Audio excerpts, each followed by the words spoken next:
the Honorable Ministers of State present here this afternoon, the PS for the Ministry of Education and Sports, and your team, the Chairperson of UNEB, the Executive Director for UNEB and your team, distinguished guests, ladies and gentlemen. Good morning to you and Happy New Year to you all. I wish to first of all thank God for the very gift of life and for a new year, and that He is so gracious to us that we all are here. None of us is missing. We must remember to thank Him for His faithfulness. He has indeed enabled us as a ministry and as a country to complete the 2023 school calendar activities, now culminating in the release of the 2023 primary leaving examination results. We thank God for the lives of our children, their parents, and teachers who have walked with them throughout their primary education cycle. We also condole with the families that may have lost their children to one cause or another, as well as teachers who passed away on duty. The calling upon teachers the calling on teachers, we must always remember, is a special calling. It is unique because it is sacrificial, and much cannot be accomplished in the learner's time in school when the teacher is unavailable. You all heard for yourselves the statement of release of results by the Executive Director of UNEB. I note that the number of learners who were registered for the PLE in 2023 decreased compared with what we had in 2022, and you heard the explanation for that. The decrease was anticipated as the impact of COVID-19 on the education system started to wane, and so is the distortion in enrollment in the pre-primary 7 classes, especially P6. The major COVID-19 recovery intervention that is still underway in the education sector is implementation of the abridged curriculum. I have been informed by the National Curriculum Development Center that the P7 and S4 cohorts of 2024 are the last classes of learners utilizing the abridged curriculum. Thereafter, we shall be using the full primary school curriculum and the revised O-level curriculum after this year. I am happy to see that this year, the negative development of absentee candidates to PLE has been reversed. In fact, the rate has come down to the lowest level compared to the previous 5 years, as you heard Mr. Odong inform us and inform the country. Nonetheless, 1.6% or 12,000 pupils who were absent remains a large number.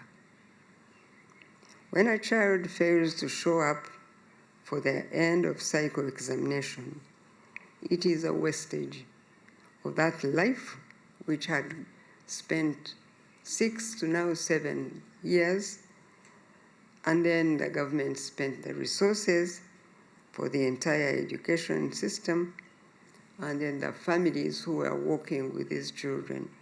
When this child doesn't sit their exam, it is truly a pity for the whole system. Therefore, I reiterate the appeal I made last year to the parents and to the teachers to ensure that a child who has been registered to sit their end of cycle examination does not miss doing so. Whereas I recognize the great strides the country has made, taken in bringing about gender parity in access to primary education for boys and girls, I observe the concerning trend regarding the boy child. The statistics from UNEP indicate that we are now seeing an undesirable trend whereby more and more girls are completing the primary education cycle, while boys are increasingly dropping out. This is a moment for us as a sector to look back and reflect on this undesirable trend. Why is a boy child not completing primary education? We must all begin to get worried and try to find out what is the answer to this question. We need to prescribe solutions that address the fundamental causes to prevent this negative trend from getting out of control. Now, I must continue to thank UNEP for the amount of work they do to ensure that our children with special learning needs are adequately prepared to take the examination. In my view, the number of special needs education learners who sit PLE are increasing, not because we are having more children with disabilities, but the sensitization being done and realization by more parents that these children must not be kept at home, but that they also must go to school, just like all other children. I appreciate the concern by the chairperson that the provision of the necessary accommodation, devices, and personnel for the special needs candidates is costing the examination process for this category of learners a lot more money, as you heard him inform us. We shall study further this area of assessment and examination of special needs learners and see what feasible interventions we need to make in a manageable manner without compromising the quality of education this category of learners assesses and attains. From the Executive Director's report, I observed that a high number of candidates did not attain the grades where one would be considered as having passed. Therefore, quality for the PLE certificate, they didn't qualify for the PLE certificates. Government is going to ensure that this trend is reversed right from its root cause. That said, as government, we need to provide a pathway of hope to these learners.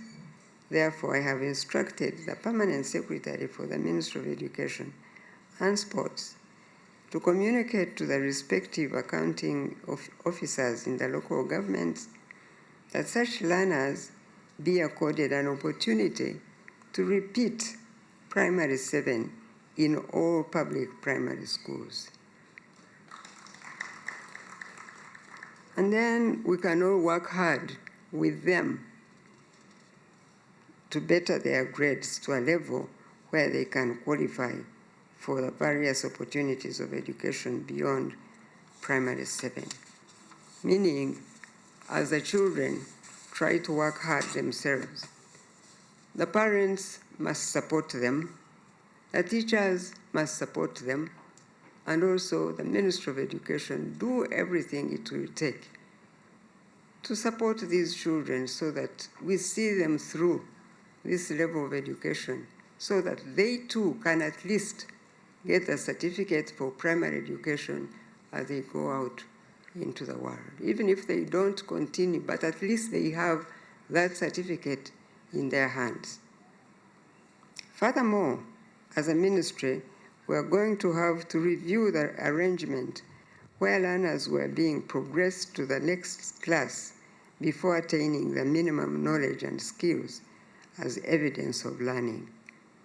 This means that the head teachers and classroom teachers alike need to be thorough with what continuous assessment is supposed to help these children. It is a disservice to move a learner to the next level when you, as a teacher or head teacher, very well know that the child has not demonstrated minimum mastery of the appropriate knowledge and skills in the previous class. It is a disservice to that child. It is a service to the whole system of education. Therefore, I ask the Directorate of Education Standards to work with the district education officers to ensure that capacity is built in our schools to utilize formative assessment, because promoting a learner to the next class simply because the year has come to an end is a disservice to that child, to education, and to the country. That said, now, allow me to also appreciate the efforts of the various security agencies of government that jointly support UNEB in achieving our ministry mandate during these end-of-cycle examinations. On the Uganda Police Force and the judiciary to help us bring to book those persons proven to be complicit in any form of examination malpractice. The act of assisting learners to cheat in examination erodes the confidence and credibility of the entire education system and the integrity of the country at large. When such learners who cheat go through unmasked, it communicates a bad image to the peers and models a terrible trend in education and in examination. I now congratulate the candidates who have performed well and thank everyone who played a role in bringing forth the achievement of the 2023 PLE. I thank the immediate former chairperson of UNEB, Professor Mary Okokor, because most of the 2023 UNEB exams were prepared during her term of office, as you heard from the present chairperson. With that, I welcome Professor Obua as well as a new chairperson, and I trust that he will build on the strong foundations his predecessor laid down. I'd like to inform the public that the selection exercises of Senior 1 will take place on the 1st and 2nd of February 2024. Thereafter, the first term for the Senior 1 cohort of 2024 will start on Monday, the 19th February 2024. I want to repeat that. The selection exercise for Senior 1 will take place on the 1st and 2nd of February 2024. Therefore, thereafter, first term for the Senior 1 cohort of 2024 will start on Monday, the 19th February 2024. It is now my pleasure to release the 2023 primary leaving examination results for public use, and God bless you all.